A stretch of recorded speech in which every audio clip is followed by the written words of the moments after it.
Good morning, children. Sairam. Hope you all had a wonderful set of vacations. Partially, the vacations were long, still, the vacations will be going on, but the vacations have enfolded a warm set of work for you. That is the online classes.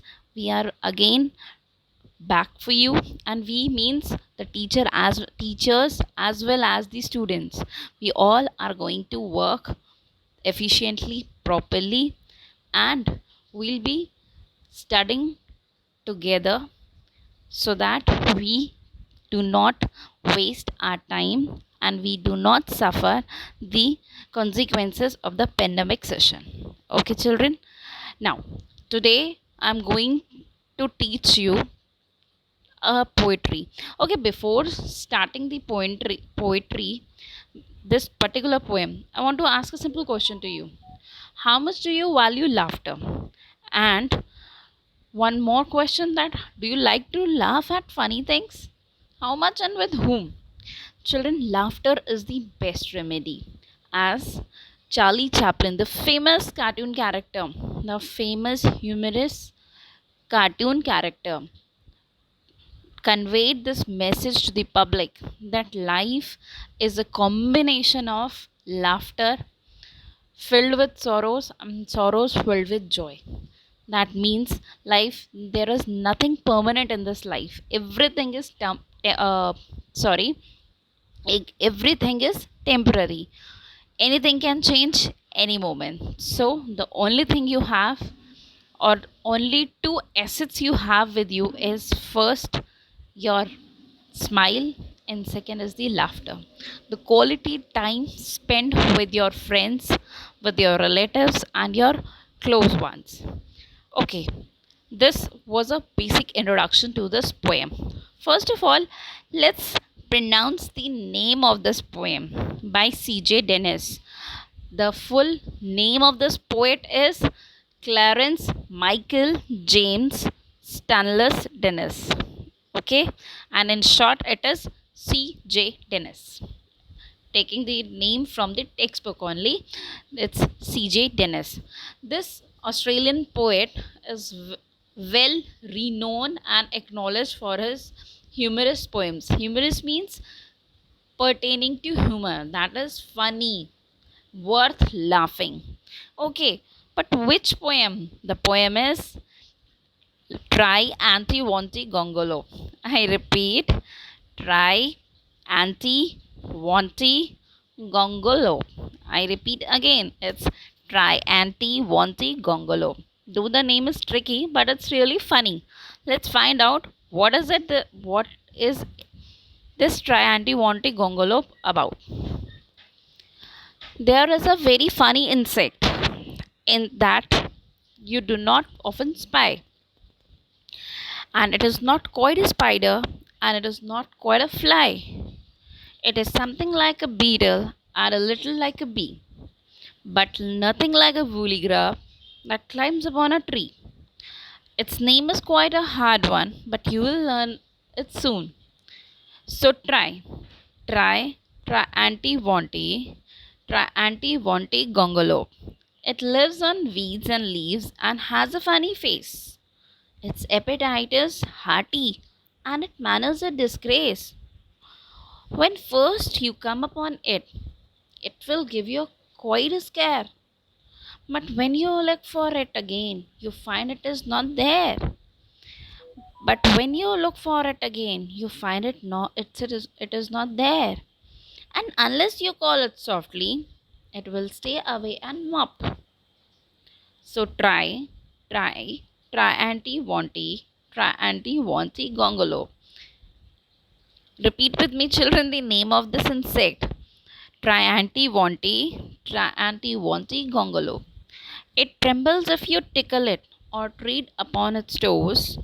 It is not an early riser, that it has a snobbish nose. If you sneer at it or scold it, it will scuttle off in shame, but it purrs and purrs quite proudly if you call it by its name and offer it some sandwiches of wax and soap. So try anti wanty gongolo. But of course, you have not seen it. I truthfully confess that I haven't seen it either, and I don't know its address. For there isn't such an insect, though there are really might have been. If trees and grass were purple and the sky was bottle green, it's just a little joke of mine, which you'll forgive, I hope. Oh, try, try anti wanty gongolo. Children, in this poem, as you all can figure out, this is a funny poem portrayed by the poet in front of the readers. Children, when we are actually reading a poetry, no, over there we do not call students or children. When we are reading something, we are readers. If we are going, it hardly matters what you are reading, whether you are going through prose, whether you are going with poetry, as in whether you are reading a chapter or you are reading a poem, you are a reader.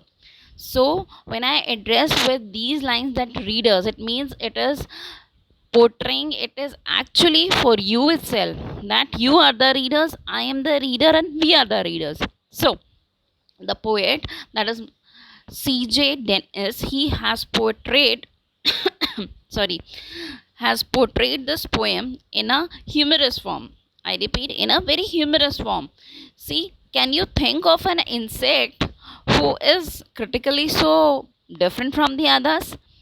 As you know that insects, every insect has different characteristic features. Every insect, I repeat, has different characteristic features.